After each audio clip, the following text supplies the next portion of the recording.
Alam nyo bang ang device na hawak-hawak ko ngayon ang pinakamaliit yet pinaka-powerful na kailangan ko sa pagva-van life dito sa Pilipinas? Kumbaga, ito ang bubuhay sa akin kapag nasa kalsada na tayo. Pero bakit? Ano bang meron sa device na to? Anong kaya niyang gawin? At bakit ko nasabi na kapag meron ka nito ay hindi mo na kailangan ng mga solar panels? Simulan natin ito sa problema ko kapag nagva-van life dito sa Pilipinas. Kasi isa po sa mga pinaka-problema ko while doing a van life ay kung paano ko nga po ba i-charge itong aking mga power station. Ito yung isa sa mga power station na sinasabi ko sa inyo kung saan isa ito sa mga bumubuhay sa atin sa lansangan dahil dito po nanggagaling ang energy source natin. Pangsindi ng mga ilaw, pangsindi ng electric fan, pang-charge ng mga phone, etc. Lahat ng devices natin pwede nating isaksak doon. Kaso may problema kasi sa device na to. Sa katulad ko na wala naman palaging access sa mga saksakan or outlet, ang pinakasolusyon ko pong ginagawa para ma-charge to ay by solar panels. Ito yung mga solar panels na ginagamit natin which is foldable naman yan, maliit naman yan. Ang kaso,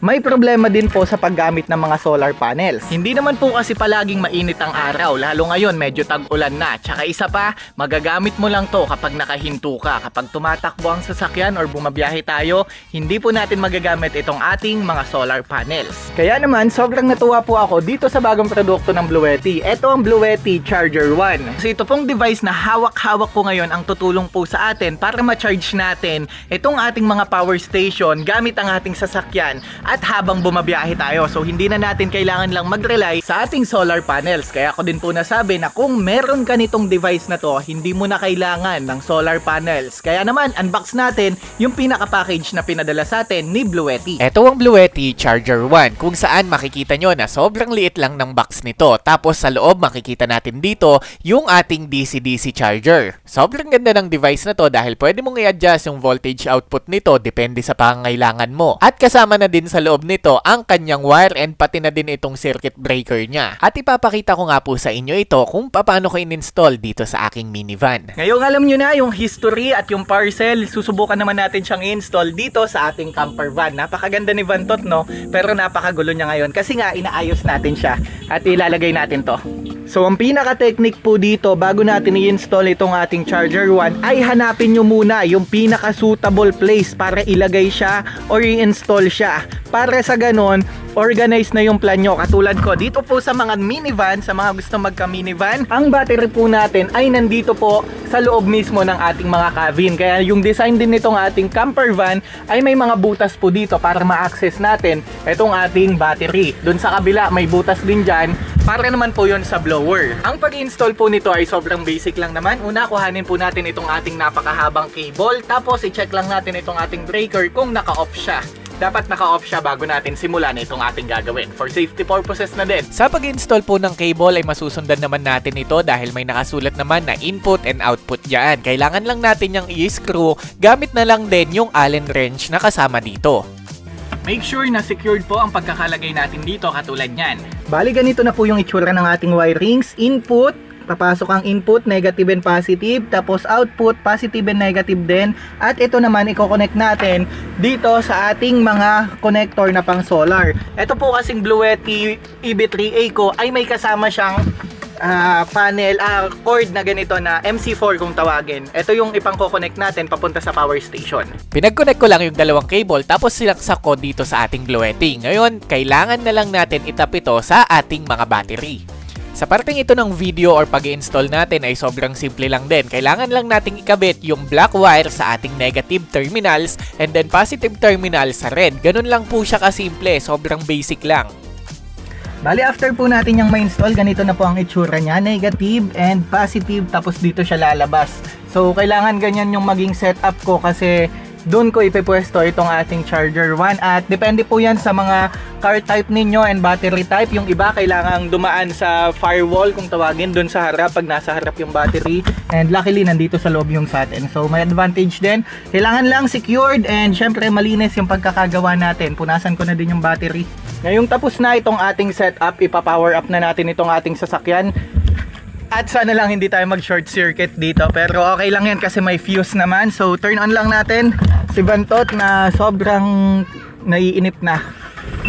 Yung pamangkin ko, tinatawag pa ako. Yes? Wala po. Ngayong umaandar na po itong ating sasakyan, punta na tayo dito sa likod. And moment of truth, iyon na natin itong ating switch. Kailangan daw mag-green to, magbi-blink. Tapos tignan natin, sana hindi sumabog. Yan, naka-power on na. Yan, steady na, magbi-blink muna siya. Yan, blinking. Tapos ito kasi kagandahan sa Bluetti, meron silang app kung saan pwede mo siyang i-connect. So connected na siya, okay na, stable na yung power niya. And kukonect na natin siya dito sa ating Bluetti app. After ng ilang modification at pag-update ko sa app, eto na po, na-i-connect ko na siya at makikita natin dito na charging na. At ayun nga po, ngayong updated na itong ating app, makikita nyo 210, 211 watts yung pumapasok. And 200 watts din yung pumapasok dyan. So mas mabilis tayong makakapag-charge kumpara sa ating solar panels. Pero dahil updated na nga yung app, pwede na po nating baguhin itong ating charging voltage. Ang kailangan lang natin gawin, i-disconnect natin to. Ayan, dinisconnect lang po natin siya dito sa ating power station. Then next lang natin. Then select mode lang natin, model. Ayan, makikita nyo po dyan yung list of model na meron kayo. Pwedeng AC 180, 180p, AC 200L, 200 Max, 200p. Kahit anong model po ng Bluetti ay andito. Sa case ko, EB3A. Bluetti, ano ba to? EB3A pa din gamit ko. Baka naman, AC 200 man lang dyan. Joke lang. Ayan, makikita nyo 28 volts. And next lang natin siya. Okay lang natin. Hintayin lang po natin yung countdown yan. Tapos pwede na natin siyang i-connect ulit. Update ko kayo after ng countdown na 90 seconds. Base sa paggamit at pagtest ko dito ay na-charge na naman itong aking Bluetti EB3A. And sa ibang power station ko din, ginamit ko din ito, tinest ko din ito, ay pwede lang din naman siya. Ang kagandahan po kasi dito sa ating Bluetti Charger 1 ay pwede niya pong i-adjust yung voltage na kailangan mo depende sa power station na gagamitin mo. So pwede mo siyang gamitin sa mas malalaking variant ng Bluetti power station. Sa sitwasyon ko, ito pa lang yung binibigay sa akin ni Bluetti. So baka naman Bluetti, binigyan niya po tayo ng mas malaki katulad ng AC 200, ay pwede po natin siyang gamitin itong charger na to at i-adjust lang po natin siya dito sa app. At sa paraan po na yon ay magagamit na din natin itong ating Bluetti Charger 1 na to. So ang tanong po, pwede ba tong gamitin sa ibang power station? And the basic answer is very yes. Dahil adjustable po yung voltage nito. Sinubukan ko po ito sa ibang brand ng power station na meron ako at gumagana naman po siya dahil again, i-adjust mo lang naman yung voltage depende sa power station mo. Pero kasi ito yung nangyari, may dumating sa akin na parcel kung saan binigyan ako ni Bluetti ng AC 200L, the latest on the market. At dahil po dyan ay hindi na nagmamatter kung kaya bang i-charge ng ating Charger 1 itong mas malaki nating power station dahil mas magandang tanong kung kaya ba ng ating alternator na i-charge ito. Okay, sa wakas tapos na nating may setup yung ating Bluetti Charger 1 at makikita nyo dyan na halos wala kayong makitang cable. Syempre, napakalinis nating gumawa. Dito po yan, ayan, nasa ilalim siya. Ito yung cable nyan. Tapos pupunta yan dun sa gilid. Bali makakarating dito yung cable papunta dun. Tapos dito lalabas mga kabatak at papunta pa din syempre dito sa ating fuse box. Nandito po yung ating Charger 1 sa loob. At ayan nga po nandito sa loob ng ating drawer yung ating Bluetti Charger 1. So makikita natin dyan na napakalinis, nakatago siya dyan. Tapos madali lang din siyang i-access. Nag-decide na ako na yung first row natin ay maging lagayan ng battery tsaka electrical na din. Tapos lalabas yung cable po niya andito. Andito yung breaker niya para kasama pa din sa mga switch natin.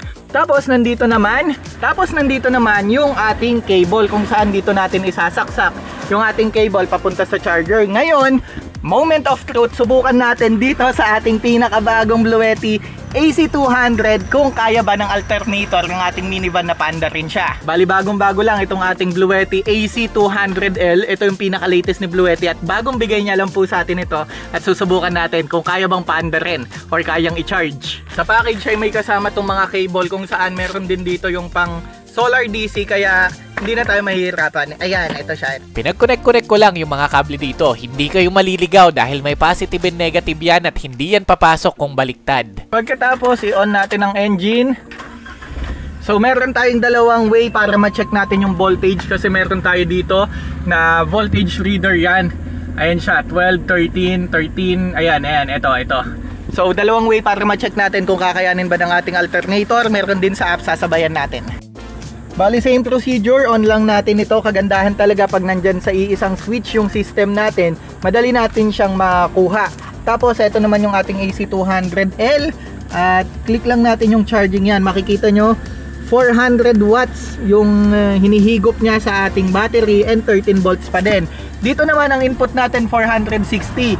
Ayan, makikita. So bali itong AC200L ay kaya pong patakbuhin or i-charge yung ating Bluetti charger at ng alternator nitong ating minivan. Ngayon ang tanong, nagda-drop ba siya? Ayan, nagto-12, 19. Sa pagtitest ko po dito, nagda-drop siya minsan, nag-11. Lalo na kapag hindi umaandar yung sasakyan. Pero kapag umaandar itong si Vantot, kapag nire-revolution natin or naggagas tayo, ay mapapansin nyo na mas aangat kasi dyan yung voltage ng ating battery.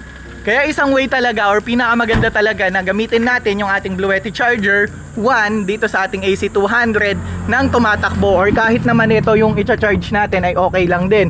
Pero ang kagandahan kasi niyan mga kabatak, kahit hindi ka na magdala ng solar panels dyan, kapag ganyan kataas yung input mo, 560 watts, ay pwede na. Usual nung ginagamit ko na solar panels kasi ngayon ay 220 watts lang yon. So yun na yung max input na kaya niyang ibigay sa ating Bluetti. Kung sakali, buti hindi naman palaging mainit, katulad ngayon medyo makulimlim lang yung araw. So minsan 150 watts lang yung na-harvest mo, ganun. Medyo hindi siya ganun ka-reliable, lalo na kapag umuulan. Pero dito, sa oras na umandar ang ating minivan, tumakbo tayo, bumiyahe tayo, may charge na natin itong ating napakalaking power station. Grabe, sobrang solid. Kumpara nyo naman dito sa gamit-gamit natin, no? So yan, nag-request po kasi ako kay Bluetti ng mas malaki, dahil nakita nyo naman, baby yung gamit natin. Pero ito po, naglalast sa akin siya ng 3 days. At ito naman, siguro, hindi ko alam, baka 1 month abutin nito sa akin. At ang kagandahan pa nga dito sa Bluetti Charger 1 ay kusa siyang magi-stop kapag bumaba siya ng 11 volts yung ating battery. Pero makikita nyo dyan, 400 watts pa, 500 watts yung harvest natin yan, 570. Parehas na parehas lang, 400, 400. Kaya pwede talaga siyang gamitin para sa isang mga RV or mga nagva-van life katulad ko. At isa pang napansin ko mga kabatak, kagandahan kasi dito sa Charger 1, pwede nating i-adjust kung ilang watts yung pwede nating ipasok. So kung nahihirapan yung mga sasakyan nyo, pero sa akin ito na yata yung smallest alternator and sasakyan sa market ng Pilipinas, or wala pa nga sa market ng Pilipinas. Pero yon, kung medyo maliit yung alternator nyo or natatakot kayo na baka hindi masupply ng alternator yung watts na kailangan ng ating charger, wag po kayong mag-alala kasi binuboost lang naman ng charger yung 12 volts into a higher volts. Ganun nag-work yung system niya. Pero para mas sure kayo, pwede nyo din naman kasing i-customize yung ating input. Ayan nga siya, charging customization. So pwede mong gawing 40 watts lang kung sakali, para hindi ganun kataas yung labas ng kuryente, which is possible na possible yun. At as long as hindi ka lalagpas sa required na requirements or input nitong ating Bluetti power station, ay pwede lang. Kunwari yan, 400 watts. Pag sinaksak natin yan dito, hindi po kaya nito kasi ito ay nasa 120 or 200 watts lang yata ang max input nito. Ito kasi ang max input nito ay umaabot po sa 1,400 or 1,600 yata. Hindi ko pa na-check. Panoorin nyo na lang yung review ko dyan. But anyways, yun lang gusto ko lang magpasalamat sa Bluetti at sa pagsuporta nyo. So malapit na tayong pumunta ng Visayas and Mindanao. So I hope magkita-kita po tayo dyan. Yun lang, yung Bluetti charger palagi ko yung magagamit. Pag-iisipan ko pa ako, magdadala pa ako ng solar panels dahil nakita nyo naman, sobrang reliable nung ating Charger 1. Yun lang, this is Lem Official and I hope may natutunan kayo kasi may mga nagtatanong din sa page kung yun nga, kung kayang paandar rin ng ating alternator ng mga naka minivan yung ganitong charger, and ang sagot ay kayang-kaya po talaga.